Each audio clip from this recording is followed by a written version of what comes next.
আসসালামু আলাইকুম রহমতুল্লাহ বরকাতু। আমি জাহিদুল ইসলাম, মেহেরপুর জেলা, গাংনী থানা, ধানখোলা রোড, জাহিদ নার্সারি। এটা মাতৃ গাছ। এই গাছটা আপনাকে দেখাচ্ছি সাদা জাম। এই যে সাদা জাম কি পরিমাণ মুকুল এসছে আল্লাহর রহমতে। ওই যে আমাদের গাছের গোড়ার দেখতে পাচ্ছেন, এই যে দেখুন সাদা জামের কি পরিমাণ মুকুল। এই যে দেখুন সাদা জাম, আল্লাহ দিলে পরে এই গাছে বেটা অনেক ফল পাওয়া যাবে, অনেক অনেক অনেক।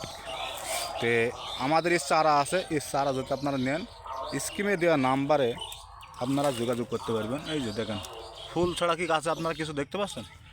দেখুন কোনো জায়গায় ফুল ছাড়া কোনো কিছু দেখতে পাচ্ছেন না। তো আমি চারা আপনাদের দেখানোর জন্য আমি চেষ্টা করতেছি, আপনারা আমার সাথেই থাকুন। এই যে আপনাদের সেই সাদা জামের গাছগুলো দেখাচ্ছে, এই গাছগুলো 3 ফিট 3.5 ফিট চারাগুলো হবে। এই যে আপনার সাদা জাম, আপনারা যদি এই সাদা জামের চারা যদি কিনতে চান তাহলে আমাদের স্কিমে দেওয়া নাম্বারে যোগাযোগ করুন। এই যে আমাদের সাদা জাম, মাতৃ গাছ দেখালাম, চারা দেখালাম, এই যে সাদা জাম। আমার ভিডিও কিন্তু শেষ করছি। আসসালামু আলাইকুম রহমতুল্লাহি বরকাতুহু।